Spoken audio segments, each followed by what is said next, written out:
اور میں انتظامیہ سے گزارش کروں گا، ہمارے گاؤں کے جو نوجوان ہیں انتظامیہ، میں ان سے گزارش کروں گا خدا کے لیے اپنی اپنی جگہ پر ان تمام حضرات کو بٹھا دیں. بیٹا بیٹھ جاؤ، تمہیں بھی کرسی پہ بیٹھ جاؤ.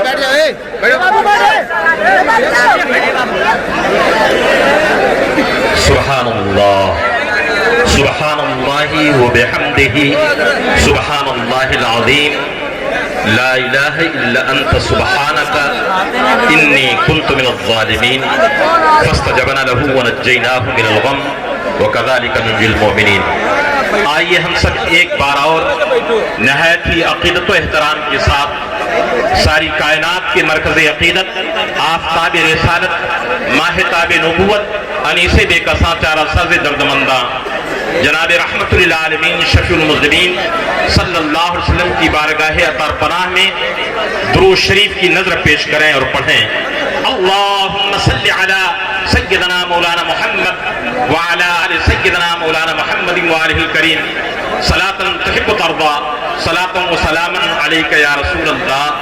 صلاۃ و سلاما علیک یا حبیب اللہ. دیکھیے حضرات، آپ نے حضرت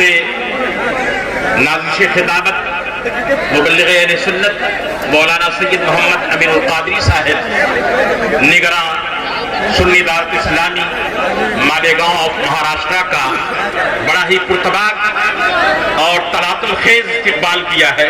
اللہ آپ کے جذبات کو سلامت رکھے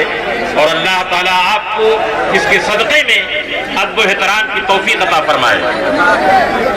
دیکھیے، یہ منبر نور ہے، یہ اسٹیج اساتذہ اور معلمین کے ان موقر کہ جن کے لبہائے ناز اور لبہائے درس سے دنیا کی تقدیریں بدلتی ہیں. تو میں سب سے پہلے تو آپ کے لیے دعا کروں کہ رب تبارک و تعالیٰ سب کی اصلاح فرمائے اور رب تبارک و تعالیٰ اپنے کرم کی رحمت عطا فرمائے. تو میں عرض یہ کر رہا تھا کہ اعلیٰ حضرت عظیم البرکت مجدد دین و ملت کی بارگاہ میں چلتے ہیں، اس لیے کہ ہر دور میں ہر زمانے میں اعلیٰ حضرت عظیم البرکت ہی کی دستگیری کام آتی ہے. اعلیٰ حضرت عظیم البرکت نے دستگیری فرمائی اور اسی دستگیری کا صدقہ دارالعلوم علیمیہ جمتا شاہی. آپ اصلاح کی بات کرتے ہو، اصلاح اعمال ہو کی عقائد، لیکن میں عرض کرنا چاہتا ہوں کہ علیمیہ کا وہ فیض ہے، اعمال تو بعد میں ہے، علیمیہ نے عقائد کا اصلاح کیا ہے. میں نے عرض کیا کہ پورا خطہ نجدیت کے چنگل میں پھنسا ہوا تھا، لیکن خلیفہ اعلیٰ حضرت مبلغ اسلام مولانا شاہ عبدالعلیم صدیقی میٹھی رحمت اللہ تعالی علیہ کی نگہ عنایت نے آبادی کے ان خوش عقیدہ مسلمانوں کو جگایا اور ان کے دلوں میں روح پھونکی. علیمیہ مارز وجود میں آیا اور اس کی بہار یہ آئی، اصلاح ایسی آئی کہ عقیدے سبز گئے، سنیت کے پھول کھل گئے. کوئی نہیں جانتا تھا کہ بریلی شریف کیا ہے، لیکن اے اعلیٰ حضرت کے خلیفہ، آپ کے قدموں کی برکت ہے کہ لوگوں نے سمجھ لیا کہ بریلی کیا ہے. اور اسی نتیجے میں اعلیٰ حضرت عظیم البرکت مجدد دین و ملت اس دنیا سے تو تشریف لے جا چکے تھے، لیکن ان کے فرزند ارجمند اور ان کے کمال و جمال کے عکس جمیل تاجدار اہل سنت حضور مفتی اعظم ہند علیہ رحمت و رضوان باقاعدہ حیات تھے. علامہ نظامی صاحب رحمۃ اللہ تعالیٰ علیہ، علامہ نظامی خطیب مشرق مولانا مشتاق احمد نظامی صاحب رحمۃ اللہ تعالیٰ علیہ نے اپنے رفیق جناب سید شمس الحق علیمی کو متوجہ کیا کہ اگر آپ چاہتے ہو کہ اصلاح ہو جائے تو ایک ولی کا قدم ضرور پڑ جائے. حضور تاجدار اہل سنت نے کیا اصلاح فرمائی. ابھی آپ بڑبڑانگیز خطاب کریں گے، لیکن اب میرا موڈ بدل گیا ہے کہ کچھ میں آپ سے گفتگو کر لوں اور آپ کے دل میں اتر کر کے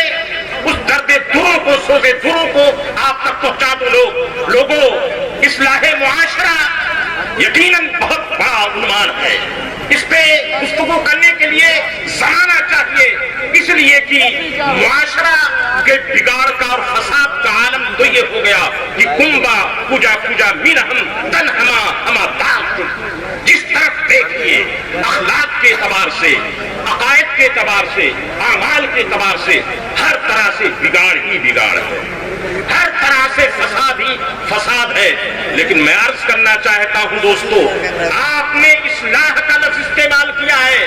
کبھی غور کیا کہ اصلاح کا کیا معنی ہوتا ہے؟ اصلاح کا معنی یہ ہوتا ہے کہ جب کوئی فساد آ جائے اس کو درست کیا جائے، اس کو ٹھیک کیا جائے، اس کا کریکشن کیا جائے، اس کو صحیح سمت دیا جائے۔ میں عرض کرنا چاہتا ہوں کہ اگر کسی درست چیز میں فساد آ گیا، اس کی اصلاح کرنے کے لیے کتنی محنت کرنی پڑتی ہے، ان محنت کرنے والوں سے پوچھو، ان کوہکن مجاہدوں سے پوچھو، بہادروں سے پوچھو، غربائے امت سے پوچھو کہ فساد کو دور کرنے کے لیے وہ کتنی محنتیں کرتے ہیں۔ اور میں آج کے دور کی بات نہیں کرتا، پورے معاشرے میں جب بگاڑ ہی بگاڑ تھا تو میرے آقا صلی اللہ علیہ وسلم اور انبیاء کرام کی شان تو اپنی جگہ پر ہے، لیکن میں اپنی بات کو مختصر کرتے ہوئے اپنے آقا کے دور کی بات کرنا چاہتا ہوں، زمانے جاہلیت اس دور کی بات کرنا چاہتا ہوں کہ پورا معاشرہ تاریخ ہی تاریخ ہو گیا تھا، اندھیرا ہی اندھیرا ہو چکا تھا، انسان درندہ ہو چکا تھا۔ لیکن اے میرے آقا، آپ کیا تشریف لائے،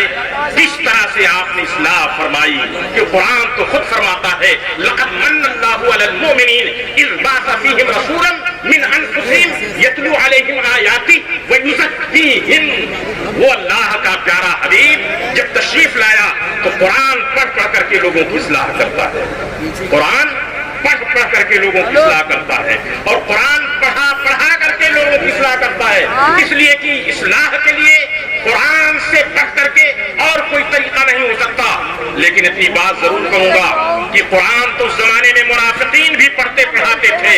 قرآن کو اس طرح سے پڑھا جائے جو صحابہ کرام کے پڑھنے کا طریقہ تھا، جو تابعین کے پڑھنے کا طریقہ تھا، اہل سنت و جماعت کا جو طریقہ تھا۔ قرآن ان سے پڑھو جو اہل سنت و جماعت ہو، قرآن ان سے پڑھو جن کا عقیدہ صحیح ہو۔ قرآن اگر ان سے پڑھو گے جن کا عقیدہ نہیں صحیح ہے تو سن لو، حکم تو یہ موجود ہے حدیث کی کتابوں میں، انظروا عمن تاخذون علم۔ پہلے تو غور تو کر لو، سوچ تو لو